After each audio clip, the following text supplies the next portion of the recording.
Welcome back. There have been remarkable periods in the history of Los Angeles, but there was one period, in fact, one year that is finally getting its due. That year, 1974, which is chronicled in the new book, Rock Me on the Water, the year Los Angeles transformed movies, music, television, and politics.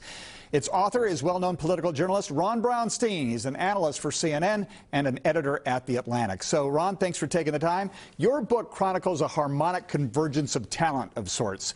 Their impact changed American culture in ways we still see today. Give us an idea as to what was taking place then. Yeah, you know, thanks. First of all, thanks again for having me. Yeah, the early 70s were a remarkable period in LA, as you say, really on two levels. First, it was an historic confluence of talent that I think is comparable to the literary world in Paris in the 20s or the modern art world in New York in the early 1950s. In music, you had Joni Mitchell and Linda Ronstadt and Jackson Browne and the Eagles. In television, you had Norman Lear and Carol O'Connor, James L. Brooks and Mary Tyler Moore, Larry Gelbart and Alan Alda. And then in movies, you not only had Warren Beatty and Jack Nicholson and Jane Fonda, you had the two generations of great directors producing some of their finest work at the same time. The directors born in the 20s and 30s, like Arthur Penn and Bob Rafelson and Robert Altman, and then the first real contributions from the baby boom directors born in the 40s, names like Spielberg, Scorsese,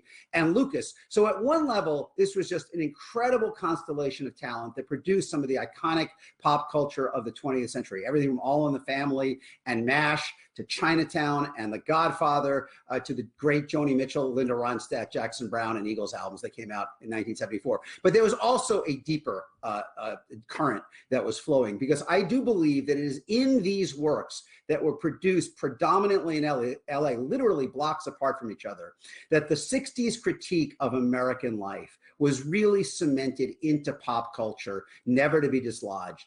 This, I think, was the moment when ideas like greater suspicion of authority, new autonomy for women, changing roles between men and women, changing attitudes about marriage and family and sex, more inclusion of difference, of marginalized groups.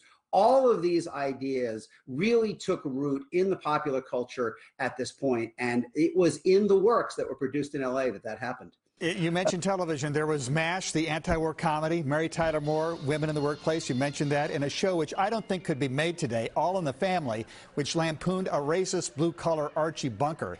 This was television with gravitas. The critical figures on television, obviously, are Norman Lear, who is the father of All in the Family.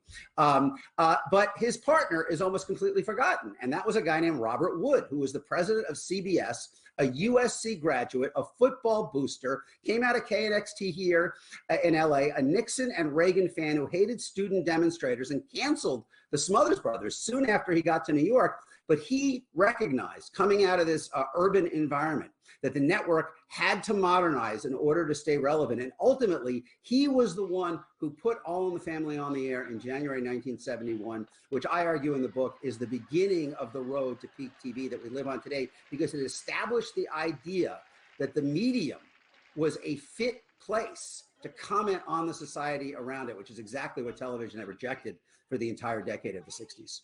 So what we are going through today in this debate over culture and politics, is that the result of what happened in LA 50 years ago?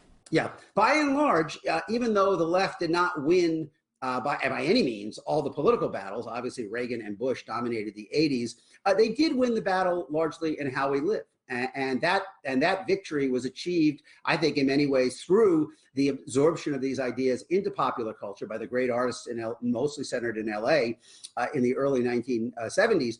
And now we just kind of move on and fight from that baseline. And I think if you watch popular culture today, if you look at the popular culture that rivets the younger generations, and it's worth noting that in 2024, for the first time, Generation Z, the youngest, and the millennials will be a larger share of the eligible voters in the country than the baby boomers themselves. If you look at what is the culture that rivets those younger generations with, I think, a radically expansive view of inclusion, and not only tolerance, but celebration of difference, other issues like, I think, greater concern about the environment, I think that gives you a better preview of what the mainstream values are going to be in America than 10 years. And that, again, even if you don't win all the elections, I think the culture, the pop culture, gives you a better forecast of the way we'll be living and kind of our mainstream values 10 years from now. The book is Rock Me on the Water, 1974, the year Los Angeles transformed movies, music, television, and politics. The author, Ron Brownstein, nice work. Thanks for joining us. Thanks for having me. Good to be back.